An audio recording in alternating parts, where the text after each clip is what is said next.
কেউ যদি অন্যের জন্য ফাঁদ পাতে সেই ফাঁদে তাকে নিজে পড়তে হয়, যেহেতু ফাঁদের অর্থটা বুঝতে হয়, ফাঁদের আয়ত্তটা বুঝতে হয়, ফাঁদটা কিন্তু সঠিকভাবে তৈরি করতে হয়। মাফিয়া কুত্তার দলগুলা যাদের ব্যাংকের ভিতরে কোনো অস্তিত্ব আর কর্তৃত্ব না, যারা ব্যাংকেরই ব্যবসা প্রতিষ্ঠানের ব্যবসায়ী বা কর্মচারী খুনি, অথচ এই কুত্তার বাচ্চাগুলো আমাদের ব্যাংকের ভিতরে আবর্জনা বা পচা পায়খানার স্তূপ, যারা যে কোনো সময় পরিষ্কার হয়ে যাবে, সে কুত্তার বাচ্চাগুলাই আমাদের ব্যাংকগুলার বাড়িঘর গুলার ভিতরে বৈশা থাকে মানুষেরা হোগা মারার লাগে, অথচ তাদের আমি কোনো অস্তিত্ব কর্তৃত্ব মাতব্বরি কোনো কিছু রাখি নাই।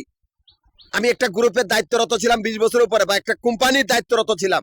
আমার কোনো ধর্ম নাই বা আমি কোনো ধর্মের অনুসারী না। সেই অবস্থায় আমি মাফিয়া কুত্তার বাচ্চাগুলোর কোনো অস্তিত্ব আর কর্তৃত্ব রাখি নাই। মানুষের আলগা টিয়া খাইবি, সেই রাস্তা বন্ধ। এই মাফিয়া গ্রুপের 3 জন নেতা, প্রথম নেতা আসমানের ব্যাংকের 12 নম্বর কয়েদি আশিক চৌধুরী, যার গ্রুপের আত্মীয় স্বজন গুলো ব্যাংকের ভিতরে পচা আবর্জনা। দ্বিতীয় ভাগে জমিনের ব্যাংকের 11 নম্বর কয়েদি বাদশাহ আশিক, যার আত্মীয় স্বজন গুলো ব্যাংকের ভিতরে পচা আবর্জনা। তৃতীয় ভাগে প্রফেসর আশিক, যার আত্মীয় স্বজন গুলা তাও পচা আবর্জনা ব্যাংকের ভিতরে। প্রফেসর আশিক পৃথিবী ব্যাংকের 10 নম্বর কয়েদি। এই 3 জন আশিকের আত্মীয় স্বজন গুলা ব্যাংকের ভিতরে পচা আবর্জনা বা পায়খানার স্তূপ, যারা ব্যাংকের বাড়িঘর গুলার ভিতরে বৈশা থাকে মানুষের হোগা মারা লাগে, অথচ সেই রাস্তা আমি বন্ধ।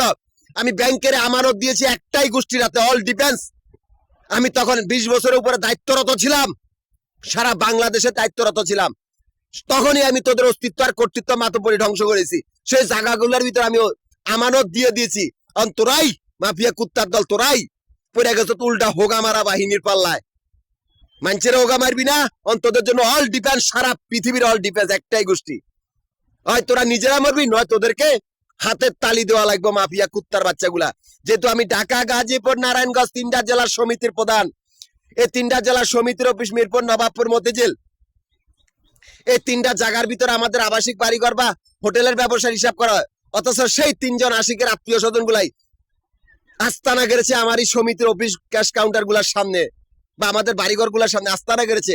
আমারই সমিতির সদস্য গুলারে খুন করিয়া, আমারই সমিতির কাগজপত্র গুলা চুরি করিয়া, আমারই সমিতির বাড়িঘর গুলার সামনে আস্তানা গেড়েছে। এমন একটা পরিবেশ তৈরি করছে যাতে আমি না যাই। সেই জায়গাতেও তোদের অস্তিত্ব রাখি না। আমি সারা বাংলাদেশের জনগণ দিছি আমানত। এবার মাফিয়া কুত্তার দল, তোরা মানুষেরা হোগা মারার লাগে বয়ে থাকো, তোদেরকে হোগা মারার লাগে একটাই গোষ্ঠীর আমানত বয়ে থাকে। ব্যাংকের বাইরের ব্যবসার ভিতরে অল জনগণ আমানত দিছি। এবার তোরা হয় মর নিজেরা, নয় তোদেরকে মেরে ফেলা হবে।